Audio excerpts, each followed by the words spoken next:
There's an incredible example of this in The Lion King. I'm not sure if you've ever seen the movie Lion King lately. It's been out for a long time, so here's a spoiler alert. Like if you haven't seen it yet, it's on you.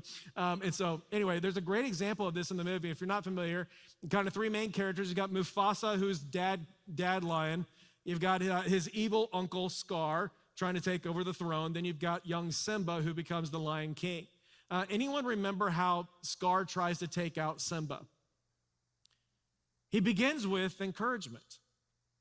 And you see this where he buddies up to Simba and he becomes his friend and he tries to pretend that he's right there and that he's on his side. You remember the tension at the beginning of the movie. Simba wants to go. He wants to go play in the graveyard. The graveyard is the place that his father has said, hey, you're never to go play in the graveyard. And of course, Scar comes over to him and it's like, did he really say that you can't go play over there? Doesn't sound familiar at all. Did he really say that? Did he really say that you couldn't go play over there? There's nothing to worry about in the graveyard. The graveyard's fun. The graveyard's awesome. It's a lot of fun. In fact, if you were as strong as your father was, you would never, ever be afraid of the graveyard to begin with. And so all he does is he comes around him and he starts encouraging him.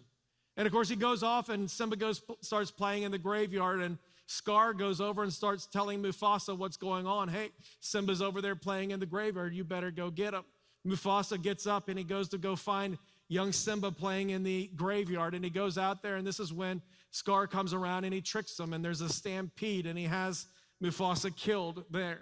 And then you see this scene, and this is when young Simba comes, and he's looking over the body of his dead father at that point in time.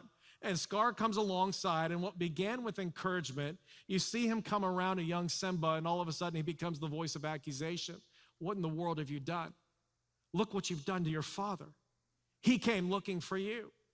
This is on you. What have you done? Like, he loved you. What did he do to deserve this? What did you do to your father? You better run. You better get out of here as fast as you can. No one's going to believe your story. No one's going to believe you didn't do this. This is all on you. They're going to hate you. They're going to want to kill you. You better run as fast as you possibly can. And it's all it takes to make a young Simba run. There's a few lies, a little bit of encouragement in the wrong direction, and the voice of accusation. Next thing you know, he's off there playing and singing with the pigs. Hakuna Matata, no worries. And completely missing the responsibility and the thing that God had, or that his father had given him to do in running a kingdom. Can't help but think that a lot of us may have come in here today experiencing the exact same thing, beaten down by lies and the voice of accusation to the point that you can't even see anymore what he's given you to do. You can't even see anymore, believe anymore the responsibilities that he's given to you. The ministry calling, be it wherever that may be, vocationally or volunteer-based within the walls of the church or in your own community. And you're sitting there kind of going, okay, I don't even think that God could use someone like me anymore. We're crippled by the voices of accusation as the enemy comes around. And he says, you know what? You're never going to be able to fix things with your kids. Again, you're never going to be able to fix things with your wife. You're never going to be able to fix things with your husband or your parents. Like it's all over with. Like look what you've done. Look what you've done. You're never going to come out of this. Who in the world are you to be able to go walk back into the church? Like, you've already prayed that prayer. You promised already that you're going to be done with that thing. You never go back that direction once again. And yet here you are again. You think you get to do this the rest of your life? Like, how many of us come and are crippled by the voices of accusation of the enemy who's coming and saying, hey, he's done with you. He hates you. That grace, it's run out. There is no more for you.